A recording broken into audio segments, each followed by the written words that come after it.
Hi folks, this is all the fruit, and here I have the African tulip tree. Well, actually I have a lot of the African tulip tree. A whole road, a whole city street full of the African tulip tree. There is even a yellow one somewhere with yellow flowers. Well, I am technically in Africa, on the island of Tenerife, although the African tulip tree is actually native to the African continent. A very useful tree. Well, it's an incredibly popular ornamental in the subtropics and tropics. I think you can imagine why. Look at those beautiful flowers here in Tenerife in January. Well, apart from that, it's used medicinally for a lot of different purposes, and the seeds are edible. However, to be honest, I don't remember to ever have seen seeds here in the Canary Islands or anywhere else where I've been. However, don't despair, the fruits are also useful. The flowers are also useful. Well, it's called the African tulip tree for an obvious reason. The flowers look a lot like tulips on the first sight. However, when you look at them more closely, there are differences. The flowers, the petals are fused, and also the flowers are asymmetric, which makes them collect water.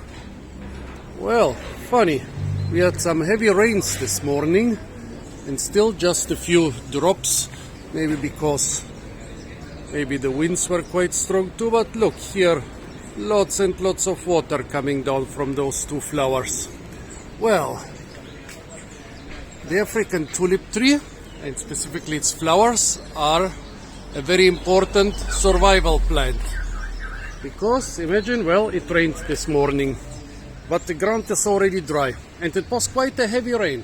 I think well over a centimeter, like wherever it was flat, the whole ground was covered with water, like not single puddles, but the whole ground was a puddle.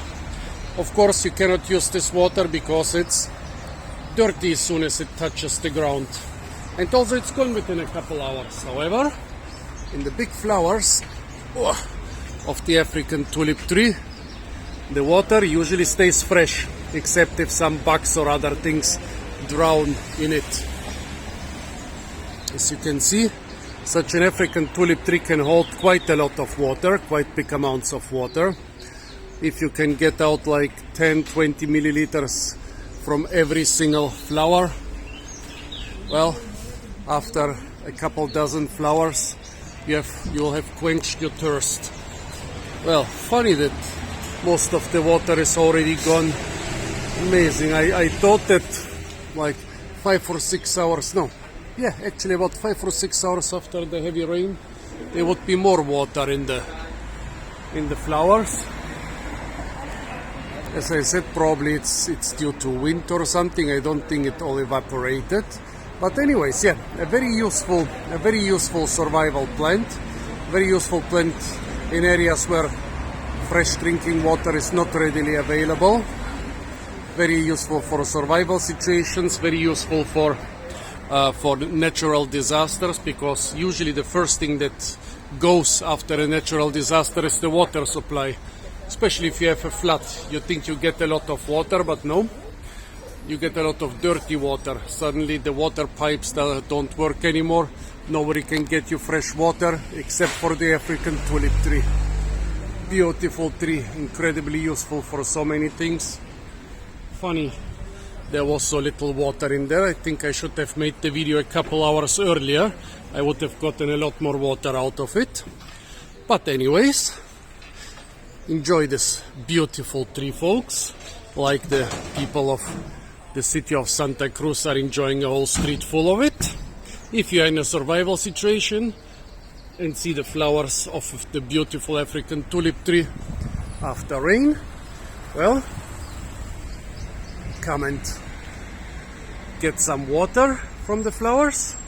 By the way, up there I'm seeing one single fruit, which is unfortunately too high for me to reach. What a pity.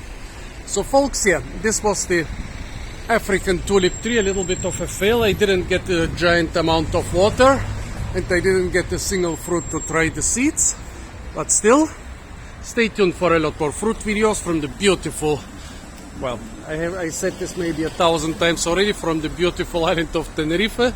And of course, don't forget to like, share, comment and subscribe.